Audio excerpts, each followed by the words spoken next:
May I ask everyone to just bow down their heads and close their eyes? Hallelujah. Holy Spirit, come in this place, Lord. Be in our midst. Oh God, Lord, samahan mo kami, Lord, sa araw na ito. For that it is not me, but it will be you, Lord God, who will speak to your people, Panginoon. Truly, oh God, my prayer, Lord, is that we will never be the same as we get out of this place, Lord God. At kung paano mo kami dinatnan, Lord God, sa oras nito, Lord, magiging ibang-iba kami sa aming paglabas. For today, Lord, we will be in such a situation, Lord God, na you will take out everything that we have and you will give us a new version of us, a better one, Lord.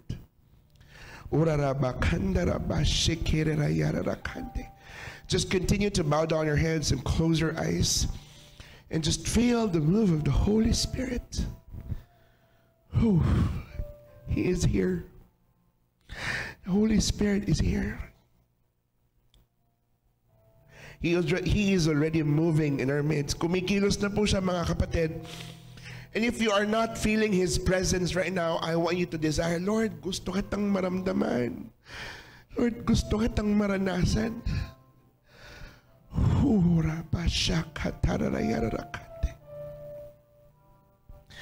Come, Holy Spirit.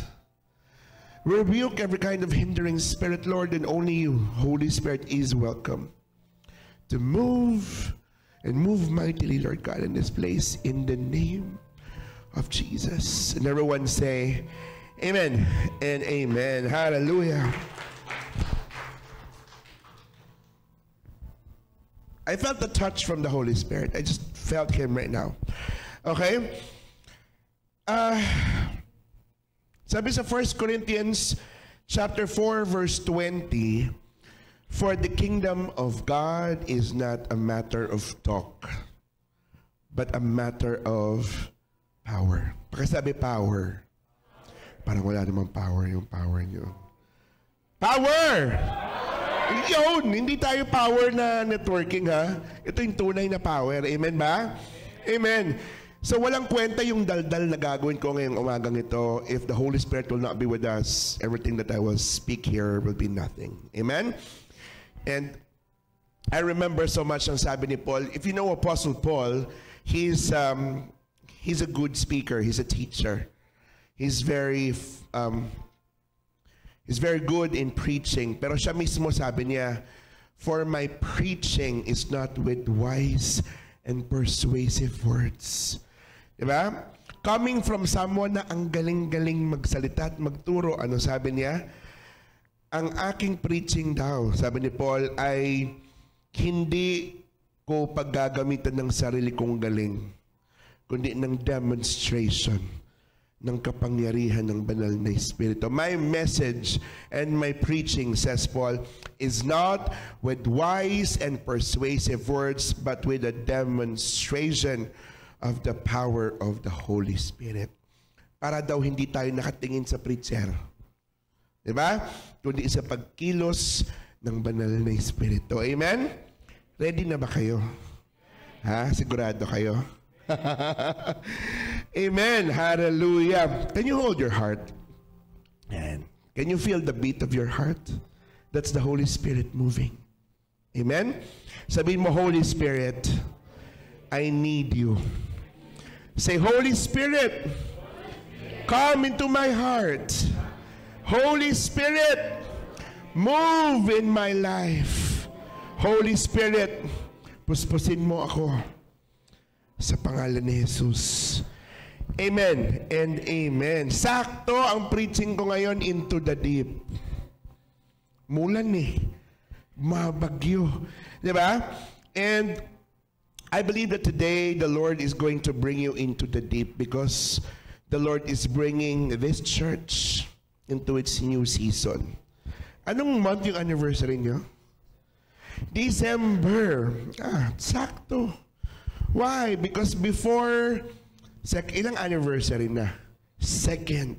Before the second anniversary will come in December, dadalhin kayo ng Panginoon sa panibagong season ng church na ito.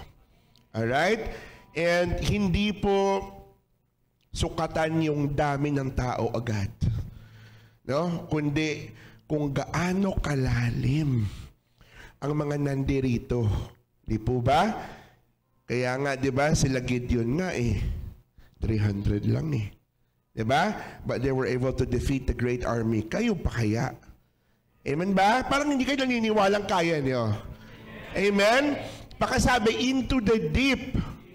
Handa na ba kayong pumunta sa malalim? Amen.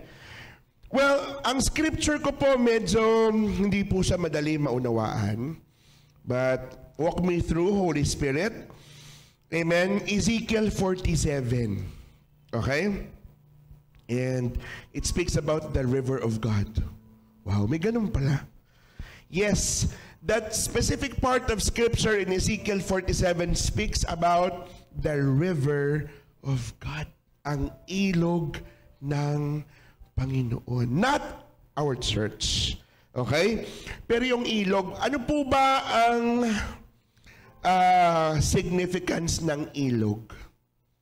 Ang ilog po ay dumadaloy. Tama ba? Ano ang mangyayari kapag naglaba ka ng damit mo sa swimming pool versus sa ilog? Pag naglaba ka ng damit mo sa swimming pool, kung ano yung dumi na inalis sa damit mo, nandun lang sa pool. Hindi nawawala. Diba? Pero pag nasa ilog ka, pag naglaba ka doon, dumadaloy ang tubig. Hindi nagsistay o nagpapaiwan ang dumi. Kaya ang Holy Spirit is symbolized by the river. Amen? And today we will talk about the river. Okay? Umpisahan po natin sa verse 3. Ayan. And when the man went out to the east with the line in his hand, he measured 1,000 cubits, and he brought me through the waters. Okay? Si Ezekiel po, may nagpakita po sa kanya na isang anghel sa kanyang vision. Okay? And in the Old Testament, kapag anghel po ang nagpapakita, si Lord po yun. Okay? Sa New Testament, po pwedeng si Jesus mismo ang magpakita sa harap mo. Pero bakit anghel ang nagpapakita sa Old Testament at hindi si Jesus? Kasi nga, pag si Lord ang bumaba dito at nasa Old Testament tayo, patay tayong lahat. Okay? Because holiness and sin cannot go together. Okay? But in the New Testament, because Jesus, dumating si Jesus, siya na po ang naging tagapamagitan natin, kahit na humarap ka mismo diretso sa Diyos, hindi tayo mamamatay. Bakit? Kasi ang katuwiran ni Jesus ay nasa atin. That stops us from being killed. Kaya nga pag bumagsak ang presensya, buhay na buhay tayo. Pero may namamatay pa rin yung ating mga sarili. Okay? Ngayon, dinala ng anghel si Ezekiel sa pampang ng ilog. And may bit-bit siyang anong tawag doon? A measuring tape. An eternal measuring tape. Kasi wala pa akong nakitang, anong tawag doon? Metro ng ganong kahaba Nag-measure daw siya mula sa pampang ng 1,000 cubits. 1,000 cubits is 500 meters. Kalahating kilometro. Sige, maghanap kayong metrong ganong kahaba. Si Lord lang ang meron nun. Okay? Mula sa pampang, kalahating kilometro ang nilakad nila at ang tubig ay unti-unting lumalim at umabot sa kanyang bukong-bukong. Ankle. Hindi uncle, ha? Okay, tsuhin mo yun. Okay? Pampang hanggang sa bukong-bukong. Okay? And then, he measured 1,000 and brought me through the waters, and the water came up to my knees. Siyempre, alam na natin ang knees. Tuhod. Pero gaano na kalayo ang nilakbay nila mula sa Pampang? Ha? Pampang, kalahating kilometro, tubig hanggang Bukong-Bukong. Mula Bukong-Bukong, another 500 meters, ang tubig ay hanggang tuhod. Aba, lapad naman na ilog ito ay 1 kilometro na ang lapad, hanggang tuhod pa lang ang tubig. And then he measured again 1,000 cubits, and he brought me through. The water was up to my waist. O ilang kilometro na yun? 1.5 kilometro at ang tubig ay nasa bewang. Nakakasunod? Oh. Parang nagkakwento lang tayo dito Okay? Again, verse 5, he measured 1,000 cubits more, and it was a river I could not cross. For the water was too deep. Sobrang lalim na. And in which one must swim, a river that could not be crossed. Okay? O ilang kilometro na yon? 4,000 cubits mula sa riverbank, meaning 2 kilometers. At umabot na siya sa gitna ng ilog, kung saan ang lalim ng tubig ay lagpas tao na. At hindi na siya pwedeng umapak, kundi kailangan ng lumangoy. So kung mula sa Pampang hanggang sa gitna ng ilog ay 2 kilometro, pag pumunta ka naman ulit sa kabila, malamang sa malamang 2 kilometro na naman ulit. So gaano kalapad ang ilog? 4 kilometers or 8,000 cubits. May ganong ilog ba? Parang dagat na yata yung pastor. Okay? Now, I am giving emphasis on the distance because later on, mahalaga po siya. Okay? Sa ating pinag-uusapan. Verse 6, he said to me, Son of man, have you seen this? Then he brought me and returned me to the bank of the river. No, pinakita lang pala sa kanya. Tapos binalik siya ulit sa Pampang. And in verse 7, sabi ni Ezekiel, when I returned, there along the bank of the river were very many trees on one side and the other. Then he said to me, this water flows towards the eastern region, pababa, papunta sa valley, papasok sa dagat. When it reaches the sea, its waters are healed. Kapag umagos daw ang tubig sa ilog papunta sa dagat, gumagaling daw ang tubig na nasa dagat. Okay? Ibig sabihin, naghahalo ang tubig tabang at ang tubig alat. At inaalis ng tubig tabang sa ilog ang alat sa dagat. Now, if you go to Israel, there is one river there. It's the Jordan River. And there is also one sea that the Jordan River flows in. No? The Dead Sea. Okay? Ang Dead Sea po ay ang pinakamababang dagat sa buong mundo. Why? Mababa pa po siya sa sea level. Okay? Kaya pag pumasok ang tubig sa Dead Sea, wala na siyang lalabasan. Why? Sobrang baba. So ang tubig doon, ano nangyayari? Bit-bit ang mga silt. Nag-evaporate ang tubig, naiiwan ng mga sediment, umaalat at umaalat ang tubig. Alam niyo po ba kung gaano kaalat ang tubig doon? 8 times saltier than seawater. Nung pumunta po ko doon, yung advertisement lang, commercial. Sinubukan ko lang, sabi ko, konti lang, ipatak lang, tinikmang ko. Hindi pa nga tumagal sa dila ko ng 2 segundo, masuka-suka ako eh. Grabe po yung alat. At konting talsik ng tubig sa iyong mata, sobrang hapdi. At sa sobrang alat ng tubig, tong payat na katawan kong to, lumulutang dun. Okay? Now, may purpose kung bakit sinabi ni Ezekiel na gumagaling o nagkakaroon ng healing ang Dead Sea. Later, you will know. Okay? Tuloy po tayo. Jump po tayo sa verse, diretso tayo, verse 9. And it shall be that every living thing that moves wherever the rivers go will live.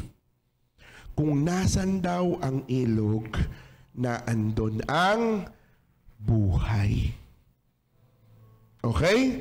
Kung nasaan dumadaloy ang ilog, nandun ang buhay. Kaya hindi po aksidenteng tinawag tayong river of God. See? Sabi mo sa katabi mo, manatili ka sa ilog. Huwag kang umalis sa ilog. Okay? Kasi kung nasaan ang ilog, nandun ang buhay. Gusto mong mabuhay? Stay in the river. Amen? Pero bago ka mabuhay, mamamatay ka muna. Handa ka bang mamatay? Ha? Wala ka sang amen mo. Okay? O, patay na patay ang kay Lord eh. Diba? Ministeran ko yan ng River Weekend, ang tindi, no? Ikaw yun, di ba? Oh, parang di niya alam. Okay? It shall be that fishermen will stand and they will be spreading their nets. Its swamps and marshes will not be healed. They will be given over for salt. And in verse 12, along the bank of the river and on this side and that will grow all kinds of trees for food. For their leaves will not wither and their fruit will not fail.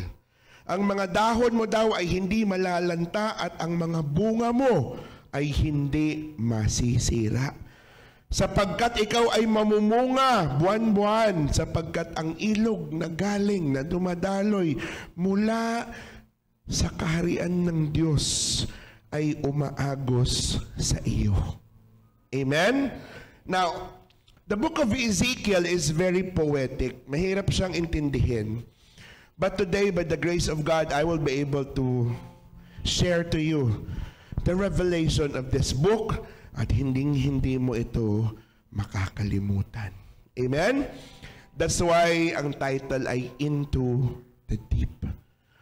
Papunta ka sa mas malalim na parte ng ilog. Okay? My first point. Okay? Yung lalim ng ilog kung saan ka nakalublob, yun ang nagre-represent ng antas ng surrender na meron ka kay Lord. Kaya ang ganda ng sinabi mo kanina. Surrender. Pakasabi surrender. Alam niyo po ba na nung na-born again ka, tinanggap mo si Jesus bilang iyong Panginoon at tagapagligtas, maraming nagbago sa buhay mo. Dati, nung wala si Jesus sa buhay natin, sino ang sentro ng buhay natin? Sarili natin. Diba? Dahil tinanggap mo na si Jesus sa buhay mo, sino na ang sentro? Si Lord na, hindi na ikaw. Okay? So, ilang ulit ang lalim ng ilog? Pampang, bukong-bukong, tuhod, bewang, at yung lagpas tao. Okay? Di ba kayo nagtataka? Bakit wala yata pagkatapos ng bewang, shortcut ha? Di ba pagkatapos ng bewang, dapat meron pa? Dibdib. Tapos leeg. Pwede? Tapos lagpas tao na, di ba? Wala ba't ba tayo nakikialam? Okay, there is a reason why after the waist, lagpas tao na. At wala na yung dibdib at ulo. Okay? Now, kung saang parte ka daw ng ilog nakatayo, At kung anong parte ng katawan mo ang nakalublob sa ilog, yun lang ang nakasuko sa Panginoon. Okay? Kung ano naman yung parte ng katawan mo na hindi nakalublob, yun yung parte ng katawan mong kontrolado mo. Hello? Okay? So kung halimbawa, ikaw ay nakatayo sa ilog na ang tubig ay hanggang bukong-bukong, di bukong-bukong pababa, surrendered kay Lord. Bukong-bukong pataas, kontrolado mo. Okay? Nasaan kang parte ng ilog nakalublob?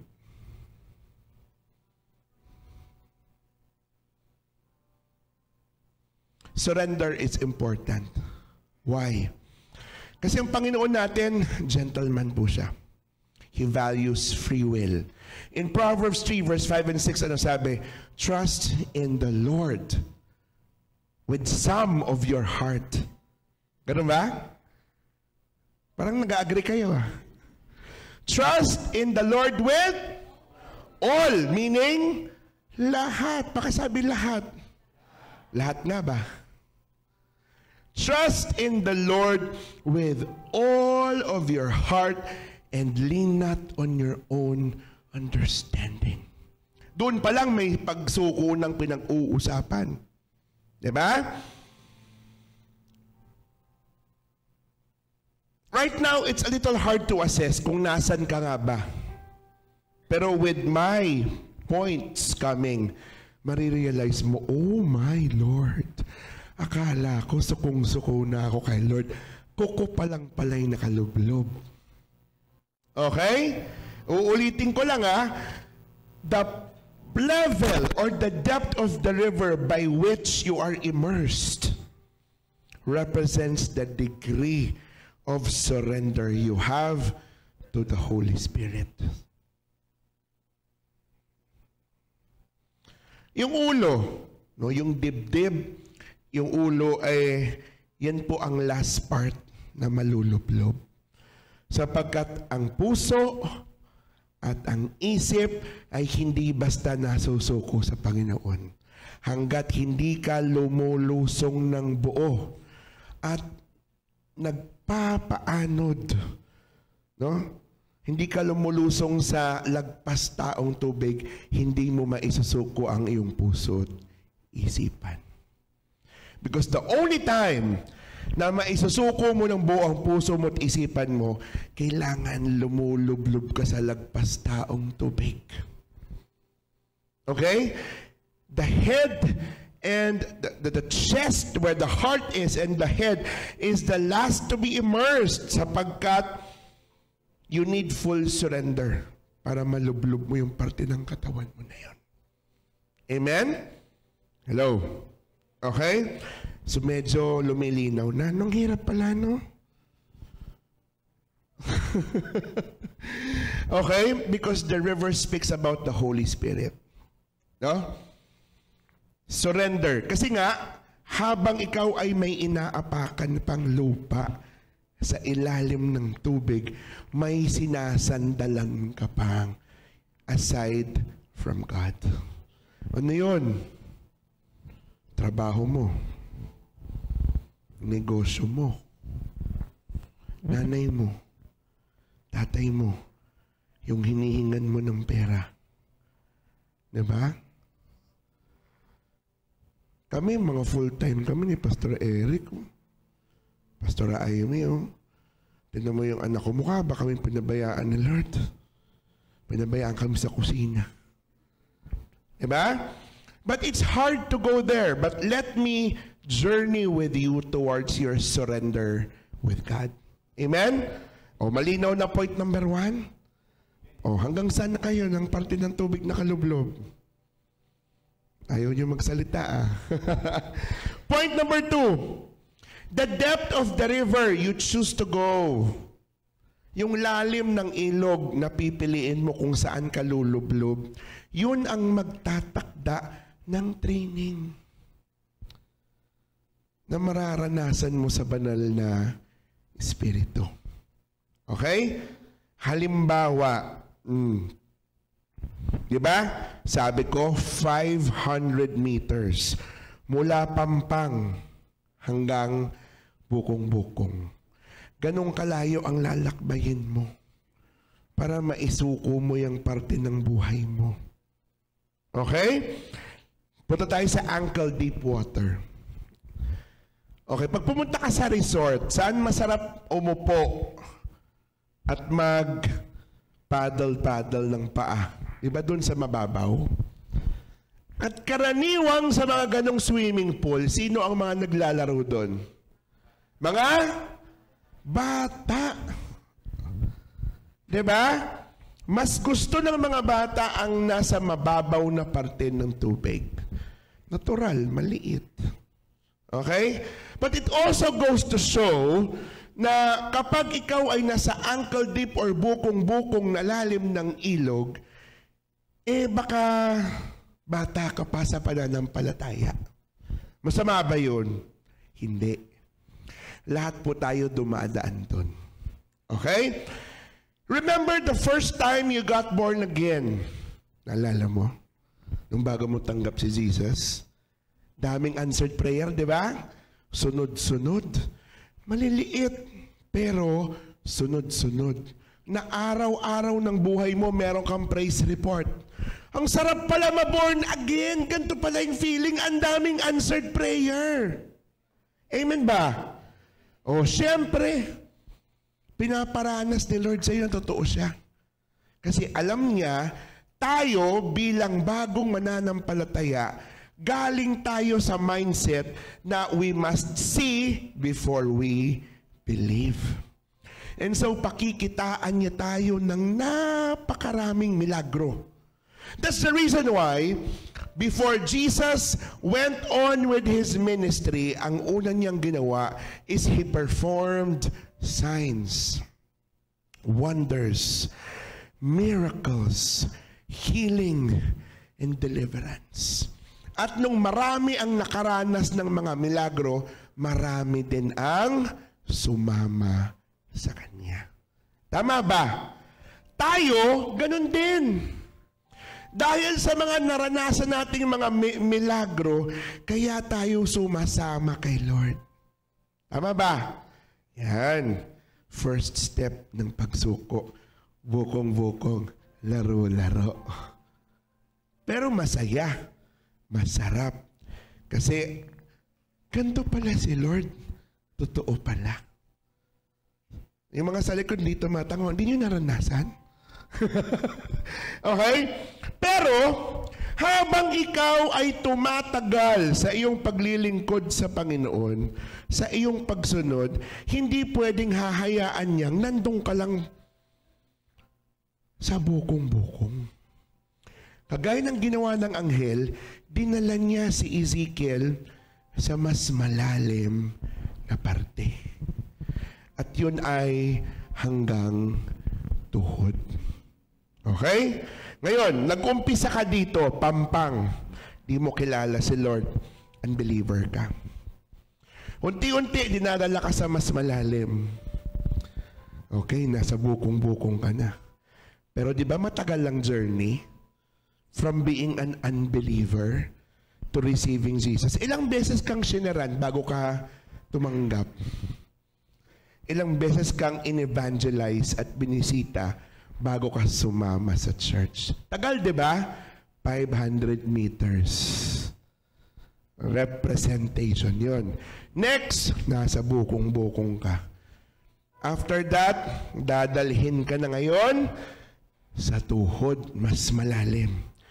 Dito, magiging mahirap na ang paglalakad. Magiging hindi na ganon ka-komportable. Unti-unti nang nawawala ang answered prayer araw-araw. At unti-unti mo nang nararanasan ang mga pagsubok. Saan mas madali maglakad? Doon sa hanggang bukong-bukong ang lalim or ang tubig hanggang tuhod? Mas mahirap maglakad kapag ang tubig ay nasa tuhod. Yung bukong-bukong, parang tampisaw lang yun eh. Ang tandaan mo, nasa ilog ka. Ibig sabihin, umaagos ang tubig. Hindi po ito swimming pool na hanggang dyan lang. Mas madali maglakad sa pool o sa ilog? Sa pool. Kasi ang tubig, stagnant. Sa ilog, dumadaloy. Diba? Ito yung mga panahon na to kung saan nagkakaroon na ng malakas na conviction mula sa Holy Spirit. At ine-expose na niya ngayon yung laman ng puso mo. At pinapakita na niya ngayon yung mga bagay na kailangan mong baguhin. Crucial to. Kasi marami ang hindi nakakalagpas dito. Try nyo mag-evangelize. Mag-invite sa church. Puno ang beholding Jesus. For the first month hanggang 3 to 6 months, masaya, masarap magpuri, masarap sumamba. Pero pag ikaw ay nandun na sa mas malalim na parte ng ilog, kakausapin ka na ng Holy Spirit. Di ba nag-worship ka? Bakit yung boyfriend mo and girlfriend mo hindi naman believer? Bakit gumagawa ka pa rin ng hindi tama sa opisina mo? Bakit pag may inaasikaso ka, naglalagay ka pa rin? Bakit hindi mo pa rin maiwan yung bisyo mo? Nagpupuri ka sa Panginoon, nakataas ang kamay, amoy usok ang kamay. At pag dumighay, santo man ang pangalan, pero ibang espiritu ang lumalabas. San Miguel. Hello? Pag dito sa church, okay ka. Pag uwi sa bahay, kung ano-ano pinapanood mo. Kung ano-ano ang ginagawa mo. Kakausapin ka ng Holy Spirit. Ang ugali mo, maldita ka pa rin. Chismosa ka pa rin.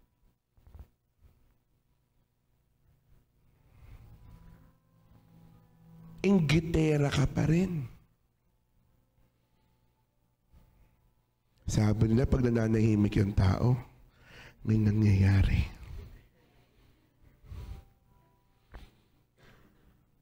This is a crucial part why most people decide whether to continue sa church o hindi.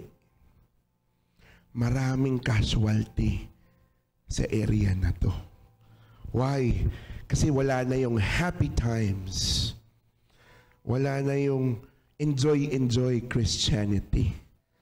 Nandirito na nag-uumpisa ang pambabasag ng ating ugali at pagkatao.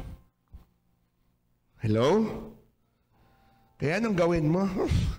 Pastor, ayoko na dyan. Balik na lang ako dun sa bukong-bukong. Enjoy ulit. Sigurado ka, makakabalik ka doon. Baka diretso ka, Pampang. Hello? As you grow deeper in faith, darating ka sa lalim ng tubig hanggang sa tuhod. At doon, dadalhin ka ng Panginoon sa mas malalim na antas ng iyong pananampalataya. Magpe-pray ka ng mas malalim at mas seryoso na. Pero, habang lumalalim ka sa iyong paglalakbay sa ilog, ganun din ang relasyon mo sa Panginoon. At gagawing mas mahirap ang iyong pagtawid. Kasi mas malalim. Dalawang bagay ang nangyayari. Ang demonyo, pahihirapan ka para bumalik ka sa kanya. Ang Holy Spirit, pahihirapan ka din para malinis ka at magpatuloy ka pumunta sa mas malalim. Okay? Para lalo mong hanapin si Lord. But this is a crucial decision. Why? Dito tayo nagde-decide whether iiwanan nga ba talaga natin ang mga makasalanan nating buhay para tayo ay magpatuloy sa Panginoon o iiwanan natin yung church at babalik tayo sa dati? Hello? Tandaan po natin, good and evil cannot go together. Alright? And the enemy will always make you fall back. Oh, nasa na kayong parte? Nakalagpas na ba kayo doon sa bandang tuhod? Hala, punta tayo ngayon sa bewang. Okay? Alam mo, sa rescue operation, kapag ikaw ay natrap sa ilog na ang lalim ay hanggang bewang, crucial yun. Kasi kung hindi ka lalangoy at magpapaanod, malulunod ka na lang doon. Ganun yun eh. Kasi nasa ilog ka eh. Pag napunta ka sa sitwasyon kung saan ang lalim ng tubig ay hanggang bewang na, it's either bumalik ka sa mas mababaw o magpaanod ka na lang. Ganun din naman eh, malulunod ka dyan. Okay? Pero ang kagandahan kasi, kapag tayo'y nasa Panginoon, kapag tayo ay nagpalunod, tayo'y mabubuhay. Sa totoong buhay, pag nagpalunod ka sa ilog, patay ka. Hello? Diba? As we go deeper, kapag tayo nakakarating na sa waist deep o sa bewang, mas mahirap nang gumalaw. Ang Holy Spirit ngayon, papasok siya sa mga sensitive areas ng ating buhay. Merong mga nakaraan na biglang babalik na akala mo, okay ka na. Bigla-bigla, may mga sakit at pagdurusa na akala mo okay ka na, pero biglang lalabas. Yung mga kasalanan na akala mo nalagpasan mo na, ayan, lumalakas na naman yung hatak. Yung mga hidden sin na meron ka. Areas of your life na walang ibang nakakaalam kundi ikaw lang at si Lord. The sin of pride. Yung unforgiveness. Yung hindi pagpapatawad na meron sa puso mo. Yung pagpursue mo ng pera na dati naman parang okay ka naman, kala mo okay ka na. Akala mo lang wala. Pero meron. Meron. Meron. Okay? Kung mas marami ang gumive up doon sa may bandang tuhod, mas marami dito. Kasi mas mahirap to. Okay? Yung iba, babalik doon sa ankle deep kasi enjoy ulit. Sometimes, balik ulit sa pampang. Now, the next part, mas malalim. A water you could not cross. We find that we will have to swim and get to the firm ground. Why? Kasi pag pumunta ka na sa tubig na lagpas tao ang lalim, mayroon ka bang naaapakan? Di ba wala? Tingnan mo bukong-bukong ang lalim, may naaapakan ka? Meron. Tuhod? Meron. Bewang?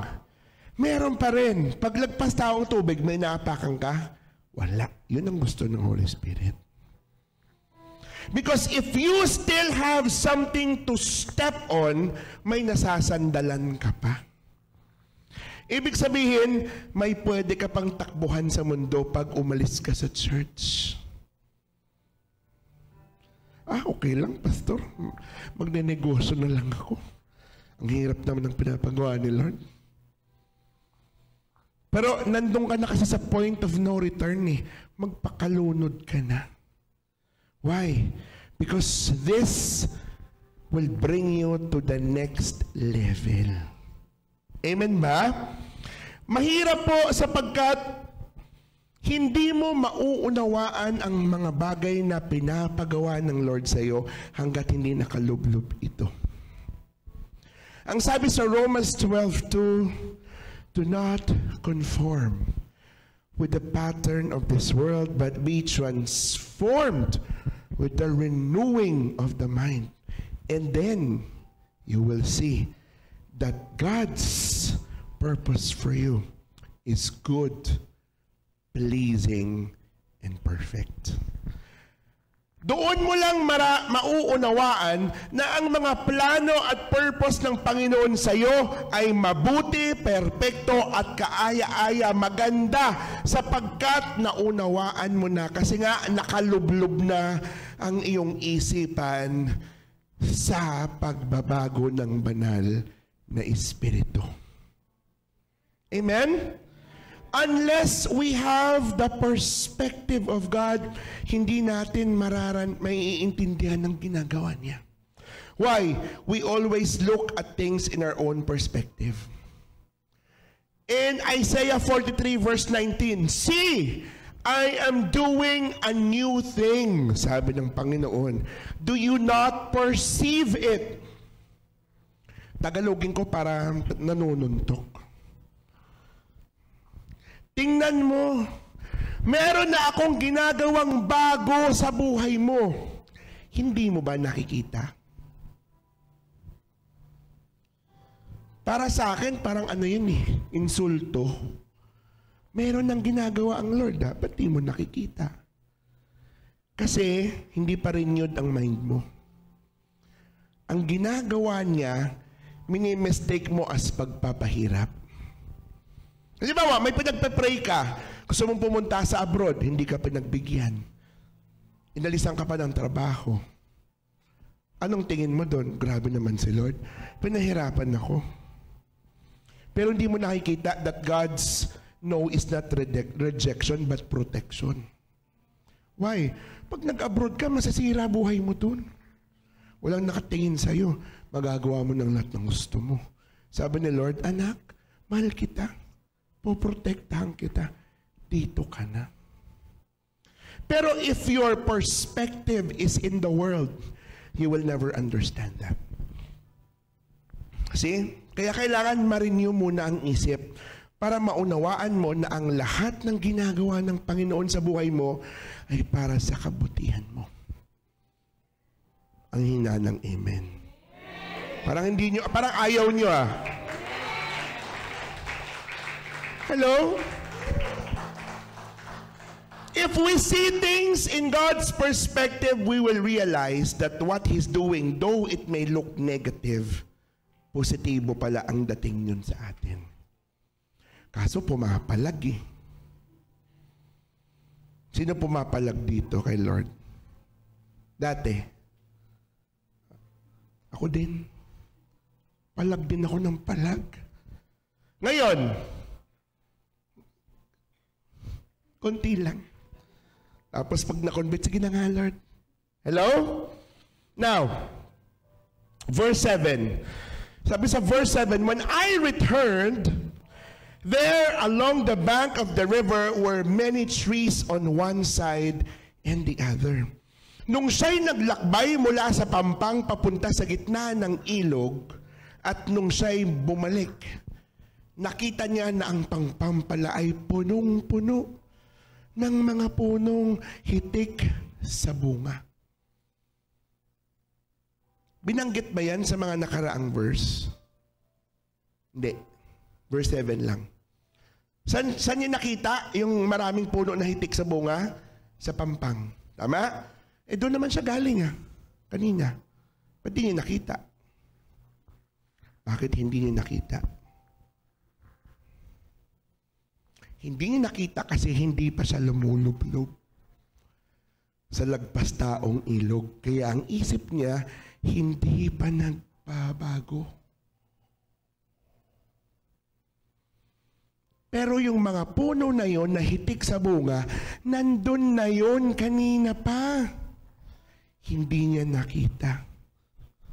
Ilang puno na hitik sa bunga ang hindi mo nakita nung nasa pampang ka. Sapagkat ang isip mo ay nakatutok sa iba.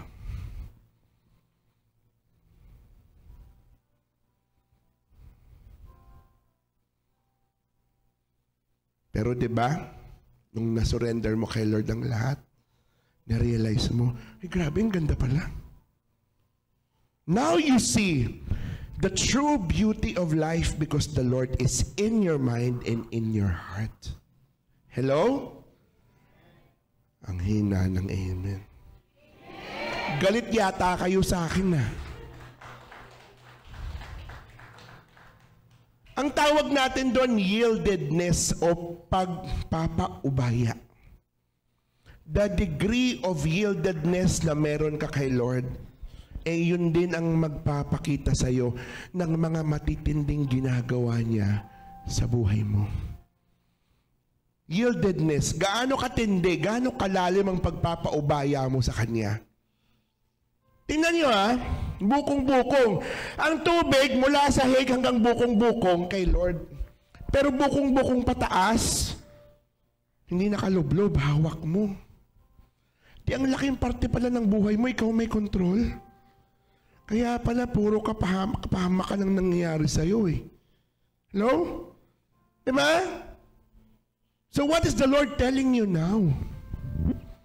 Marami pa akong dapat isi-share eh. Pero hinahalukay na ng Panginoon ng puso niyo eh. Tama na? More? Ayun yun ang halukay. Gusto niyo talaga gumulong-gulong kayo dito? Okay. You know what? I am sharing this because this is also my own personal experience from God. Hindi po biro-biro ang pinagawa po ni Lord sa akin. Something that I worked on for many years. Something that I prepared for, and my parents spent money, so much money. Sa isang iglap lang sabi ni Lord, anak, iwanan mo yan. Do you think it was easy? It was not. And even though I thought okay na ako, nung pinaalala na naman ni Lord, umiyak na naman ako ulit. Gusto ko pa rin pala ulit. Hindi naman po kasalanan na ituloy ko yung pangarap ko Hello? Because we are not talking about God and sin anymore. We are talking about God and what you want. Kung kasalanan ang dinidil ni Lord sa buhay natin, maintindihan ko. Diba? Sige, give up natin. Kasalanan yun eh. Pero kasalanan ba na ituloy ang pangarap mo?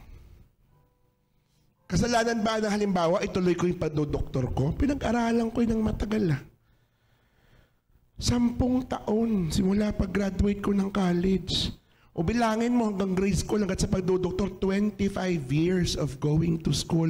And after spending millions of pesos, the Lord said, yung magdodoktor na ako. Sabi ni Lord, wag yan. Mira. Dapat grade 1 pa lang ako, kinausap mo na ako. Sana hindi na ako naghirap dito. Ano ba naman yan, Lord? Hinintay mo pa talagang gumraduate ako at nagtapos ako kung saan sasampa na ako, sasabihin mo, wag yan. Ayos ka, Lord, Naisip niyo ba yun? Pero bakit ganun siya? Di ko rin alam eh. Mahirap ipaliwanag. But that's how the Lord is. You simply have to trust with no explanation. Kaya nga may faith. Because faith is the substance of the things we hope for. The evidence of things not seen. Kung may papaliwanag mong lahat yan, hindi si Lord yan. See? That's why may element of faith. Hindi niya sasabihin lahat para makikita niya na kahit hindi mo nakikita at hindi mo alam, magtitiwala ka. Hello? Alam ba ni Ezekiel kung saan siya dadalhin ng anghel? Hindi. Ay, tika, ba't ako sasama sa'yo? Pambihira ka, baka ilunod mo ko dyan. But he trusted the Lord.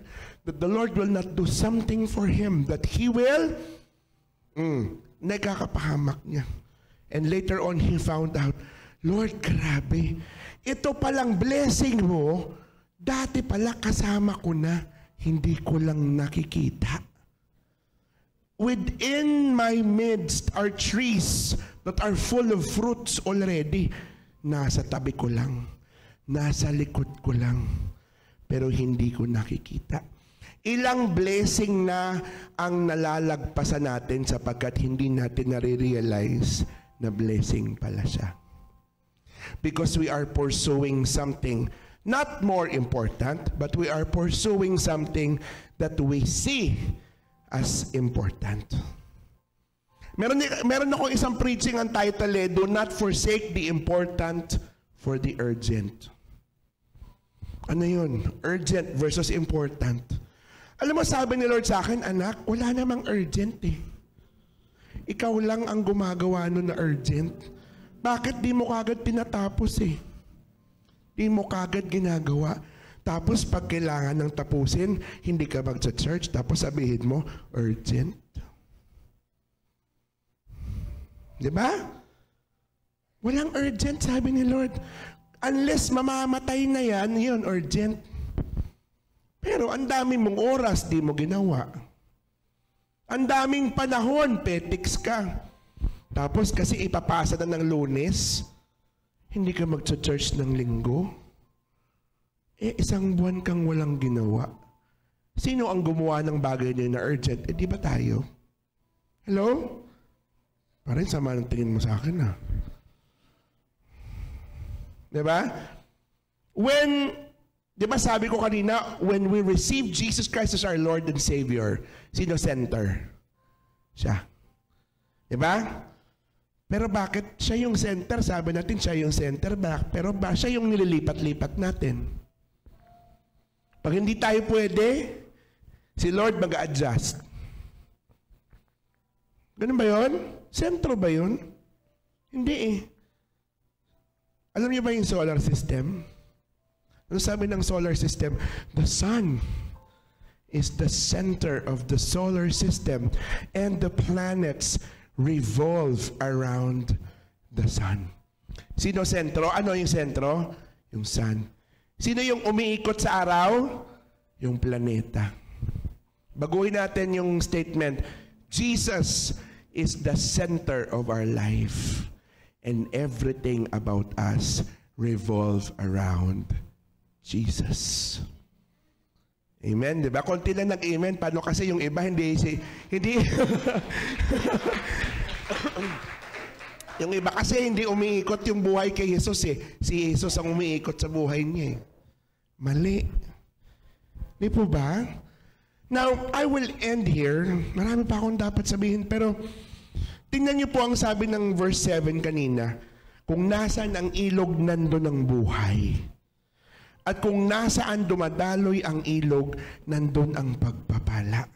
Nandun ang kagalingan. Nandun ang kaligtasan. Nandun ang pagpapala. Ano sabi ng Psalm 1, chapter 1 verse 1? He is like a tree planted by the streams of water. He does not cast his fruit, and the tree bears its fruit in season.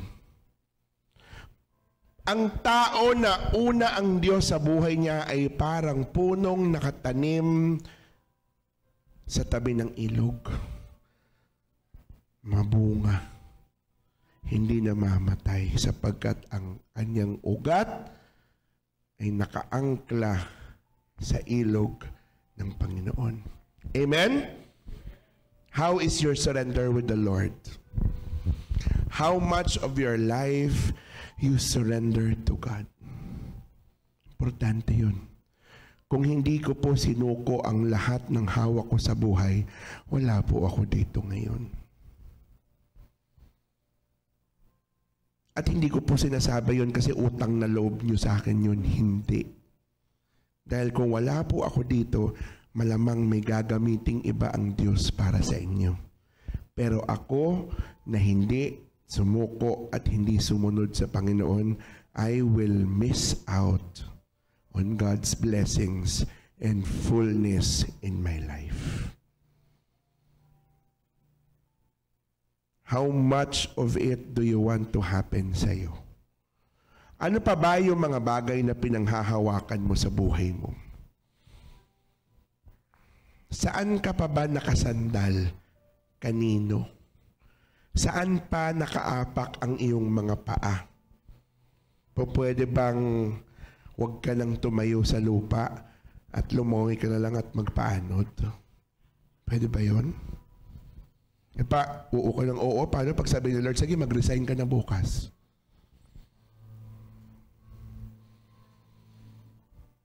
Hindi ka naman dadalhin ni Lord doon agad. Maniwala ka.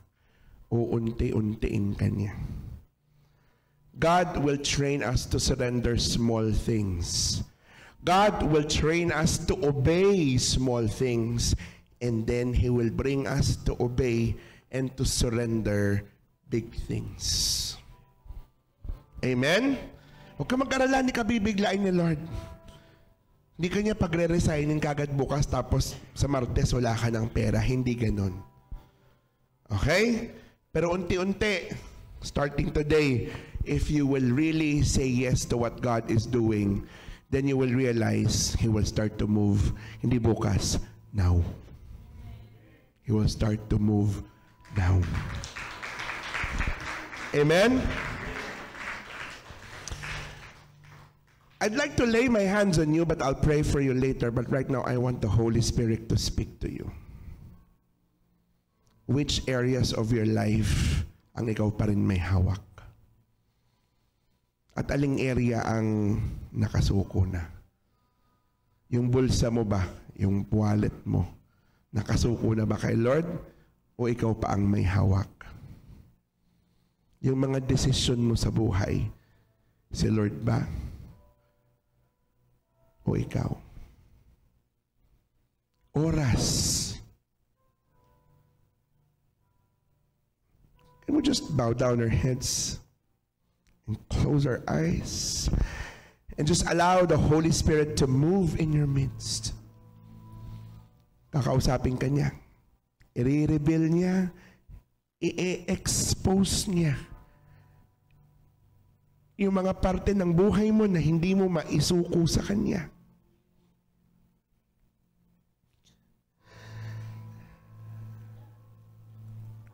Minsan masakit. Kasi sasabihin mo, Lord, ito na yung buhay ko. Bakit mo aalisin? You know, the Lord is making me feel yung lahat ng nararamdaman mo ngayon. Merong internal struggles na alam mo na kailangan bitawan pero pinanghahawakan mo pa rin. Lord, hindi naman masama itong ginagawa ko eh. Lord, hanap buhay ko to. Pang-suporta to, Lord, hindi lang para sa mga pamilya at mga anak ko, pati sa mga kapatid ko. Good! Your intentions are, sabi ng Panginoon. Pero siya pa rin ang nakakaalam kung bakit pinapag-give up na niya. Kasi hindi na kay Lord nakatingin ng pamilya mo, sa'yo na.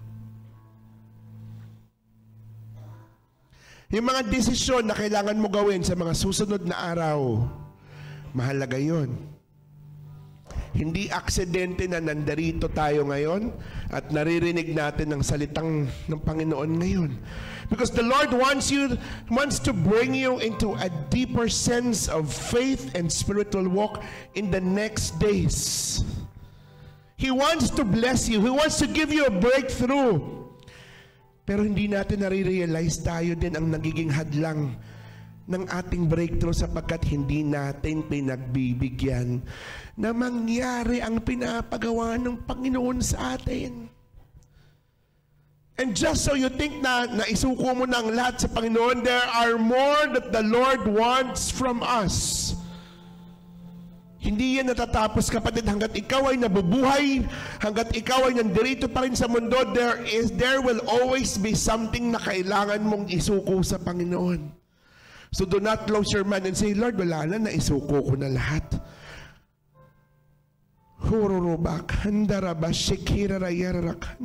Holy Spirit, Lord, move in their midst, O God. Move in their midst, O Lord. And show them, Lord God, what needs to be rectified, what needs to be done, what needs to be surrendered.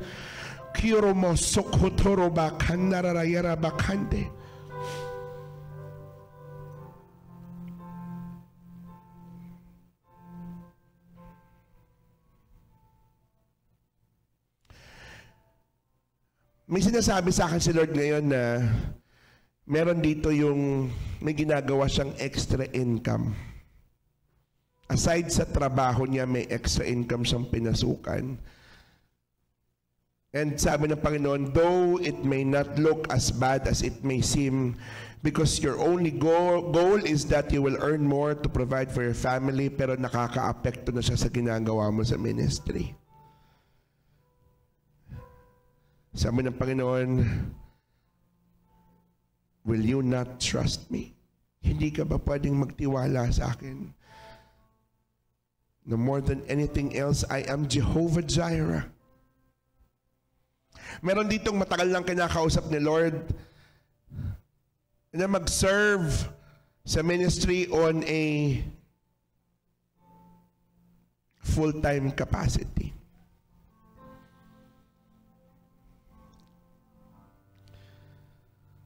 Pero nag-aalinlangan sapagkat merong mga bayarin na hindi ma-meet kasi wala namang kita o sahod sa ministry. Pero sabi ng Panginoon, is there anything too hard for me? Nothing is too hard for me, says the Lord.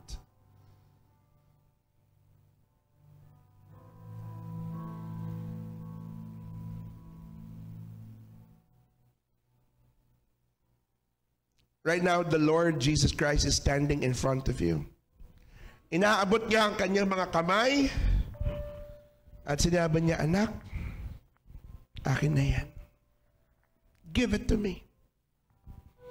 Do not hold on to it. Sapagkat habang nakasara ang iyong kamay, wala ka nang matatanggap na iba pa. Wala ka nang matatanggap na bago.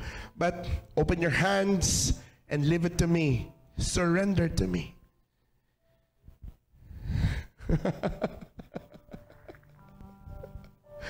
The joy of the Lord is the source of our strength, not our business, not our income, not our employment.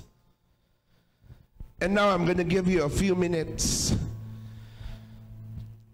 to just allow the Lord to minister to you at isuko mo yung lahat sa Kanya.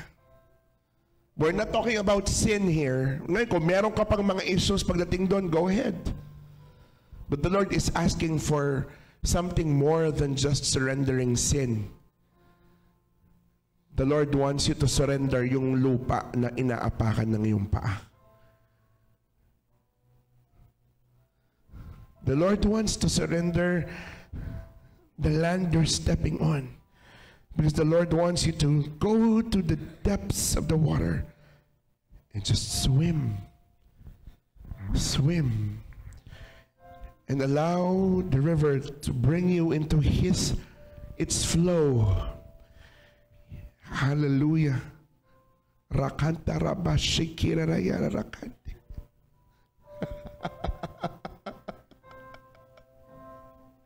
Holy Spirit, Lord, lead us, O God, to where our trust is without borders, Lord God.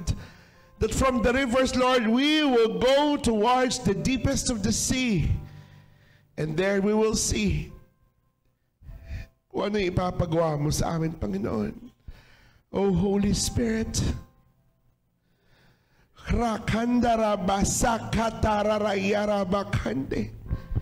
we will worship the Lord and we will surrender to Him everything